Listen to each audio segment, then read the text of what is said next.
ইলাহা ইল্লাল্লাহ লা ইলাহা ইল্লাল্লাহ লা ইলাহা ইল্লাল্লাহ লা ইলাহা ইল্লাল্লাহ। আমি আমার ছেলেকে আরবি বাংলা এগুলো শেখানোর চেষ্টা করছি। আমার সঙ্গে কখনো বসবাস করেনি। অনেক আগের একটা ভিডিও পোস্ট করেছিলাম যে আমার ছেলে বাংলা কথা বলতে পারে না। তো অনেকেই অনেক রকম মন্তব্য করেছে, ভাই আপনি একজন শিক্ষক, তারপরেও আপনি আপনার ছেলেকে বাংলা শেখাতে পারেননি, এটা আপনার ব্যর্থতা, ব্লা ব্লা ব্লা অনেক কিছু বললো। মানে মানুষের মন্তব্য তো এক এক রকমের থাকে, কিন্তু আসল যে কারণটা সেটা তো সবাই আর জানে না। ও যখন জন্মগ্রহণ করে তারপর থেকে ওর চাইনিজ নানির সঙ্গে বসবাস করতো। তো নানি মনে করেন বাংলা বা ইংরেজি কোনো কিছুই পারে না, শুধুমাত্র চাইনিজে কথা বলতে পারে। তো এই জন্য ওর মানে যখন ছোটোবেলা থেকে বসবাস করতেছে তখন চাইনিজেই বড় হয়েছে, মানে সব কিছুতে। আমি তখন একটা স্কুলে চাকরি করতাম অনেক দূরে, প্রায় 3000 কিলোমিটার দূরে ওদের বাসা থেকে। তো এই কারণে ওর সঙ্গে আমার দেখা হতো বছরে একবার। তো বছরে একবার দেখা হলে আপনি কি শেখাবেন, কি বলবেন? আমার সঙ্গে আমার ছেলে বসবাস করছে আজ 2 মাস হলো, সবেমাত্র 2 মাস হলো। অনেক বড় হয়ে গেছে, এই জন্য এখন বসবাস করছে। আমি আমার পাশে একটা স্কুলেতে যাইও। তো এখন আমি চেষ্টা করছি ওকে বাংলা শেখানোর জন্য। এই দেখেন লা ইলাহা ইল্লাল্লাহ, এটা শিখেছি অলরেডি, বলতে পারে এখন। বলো অন্য টাইম, লা ইলাহা ইল্লাল্লাহ।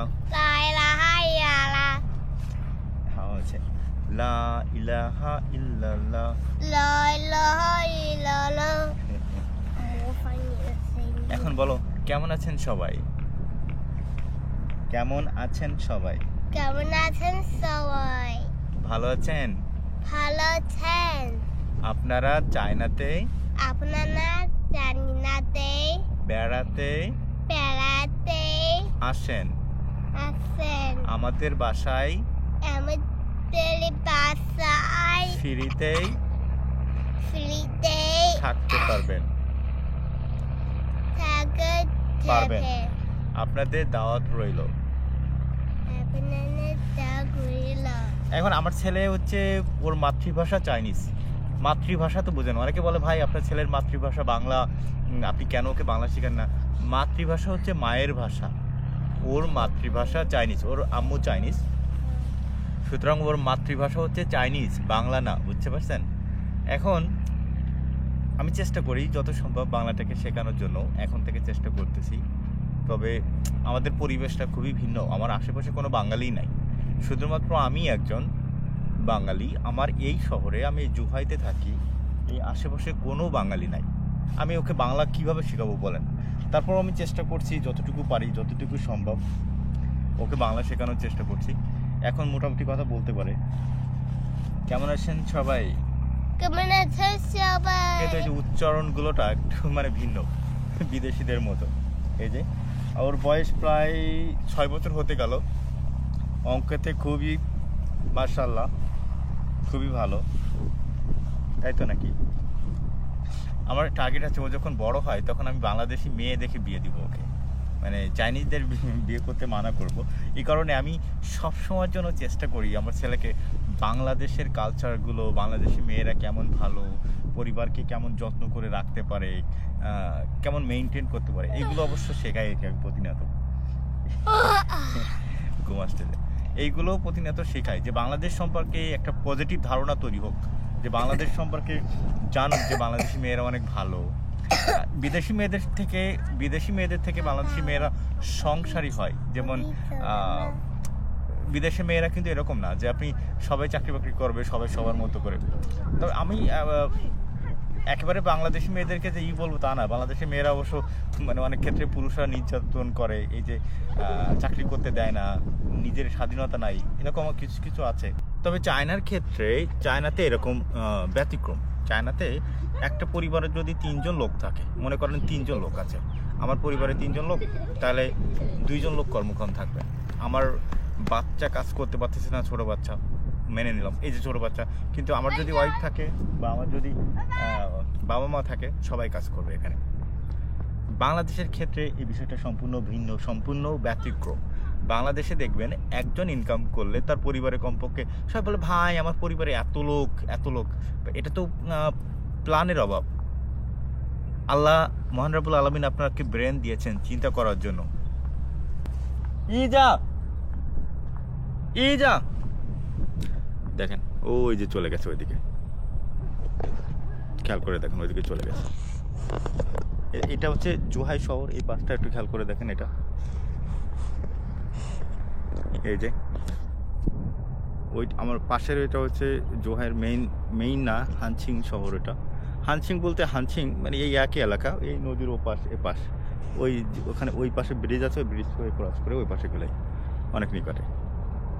এটা হচ্ছে জুহাই। আমি জুহাইতে বসবাস করি আজ প্রায় 3 বছর, তবে চায়নাতে আমি আছি প্রায় 11 বছর হয়ে গেল, অনেক দিন, 11 বছর। আর ওই পাশে তবে বাংলাদেশের পার্থক্য, বাংলাদেশের মানুষ আর চায়নার মানুষের মধ্যেও পার্থক্য ভিন্ন, মানে প্রচুর পার্থক্য। কি বলবো, বাংলাদেশের মানুষ একজন ইনকাম করলে তার পরিবারে 10-15 জন দেখবেন যে বসে খায়, আর এখানকার এরকম না। এখানে পরিবারে 3 জন লোক থাকলে তার মধ্যে 2 জন সর্বনিম্ন উপার্জনক্ষম থাকবে। আর কে উপার্জনক্ষম না? বাচ্চা, ছোট বাচ্চা, 18 বছরের নিচে বাচ্চা। 18 বছর হলে সে তো অবশ্যই কাজ করবে, অবশ্যই কাজ করবে। পরিবারের সবাই কাজ করে এখানে।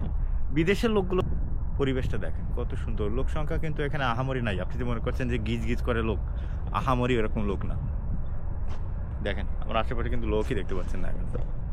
আরবি শেখাচ্ছি এখন, আস্তে আস্তে ইনশাল্লাহ হয়ে যাবে। আরেকবার বলো, লা ইলাহা ইল্লাল্লাহ, লা ইলাহা ইল্লাল্লাহ, মুসলমান ইসিলা। ওয়াও, মোহাম্মদ রসুল্লাহ। ও মনে রাখছে ওইটা, আমি কিন্তু এখনো বলিনি। তারপর ওই মানে 1 মাস আগে বলে দিয়েছিলাম, তখন ওইটা মনে রাখছে। Wow, very good. Give me fun. Okay, one more time. La ilaha illallah. লা ইলাহা ইল্লাল্লাহ, মুসলমান ইসিলা। Muhammadur Rasulullah. মাহালাদু ইসিলা। এখন আমাদের আশেপাশে আসলে কোনো মুসলমান নাই, আমি একমাত্র মুসলমান এখানে। আর চাইনিজরা তো চাইনিজ, ওদের কোনো ধর্ম নাই। আর বাঙালি তো কারোরই পাইনি এই পর্যন্ত, যে আশেপাশে কোনো বাঙালি নাই। যে আমি মানে মুসলিমের যে পরিবেশটা, এইটা এখানে নাই। এখানে 这个花是给你的。 ওয়াও, থ্যাংক ইউ। ফুল তুলে নিয়ে আসছে আমার জন্য, বলতেছে বাবা আমি তোমার জন্য ফুল নিয়ে আসছি, তোমাকে দিলাম। থ্যাংক ইউ, তোমাকে অনেক অনেক ধন্যবাদ। এই যে ধন্যবাদ দেওয়াটা, আমি আপনাদেরকে একটা বিষয় বলি।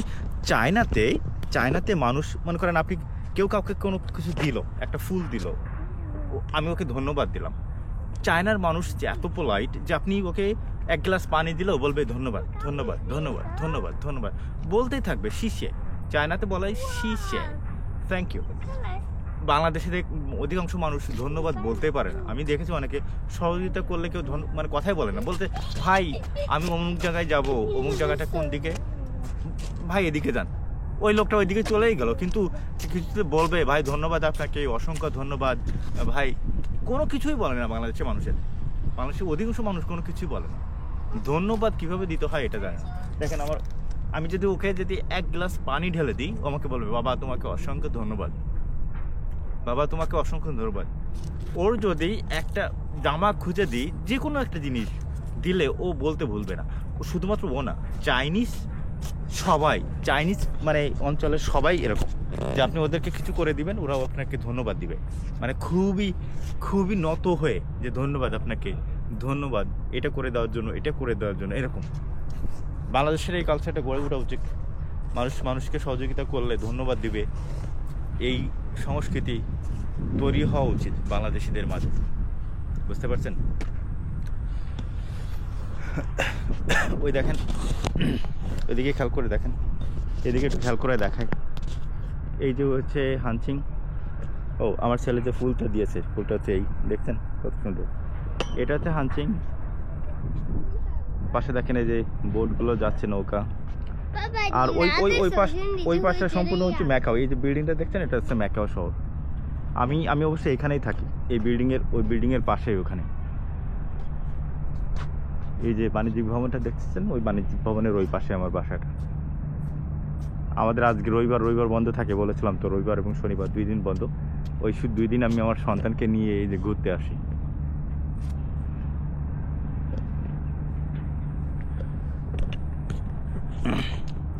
আর কি বলবো, ভালো থাকবেন সবাই। আমরা চায়না থেকে, আমি নাইম মেহরাব, আমার ছেলে ইজা, ওর চাইনিজ নাম ইজা এবং বাংলা নামে ওই ইজাজুল হক। আমি এরকমই, মানে ওইরকম না, জাস্ট ইজার থেকে আমি সংক্ষিপ্ত মানে ওইটাই ভাবি, তো সেইভাবেই ডাকি। তো বলো ভালো থাকবেন সবাই, ভালো থাকবেন সবাই, ভালো থাকবে সবাই, আমার জন্য দোয়া করবেন। আমার জন্য শুভেচ্ছা, লাউডার তাসমিতে আমার জন্য আমার জন্য দোয়া করবেন। দোয়া করবেন। আল্লাহ হাফেজ। আল্লাহ হাফেজ। One more time. লা ইলাহা ইল্লাল্লাহ। লা ইলাহা ইল্লাল্লাহ। বিসমিল্লাহ। মুহাম্মাদুর রাসূলুল্লাহ। মহালাদু বিসমিল্লাহ। আল্লাহ হাফেজ।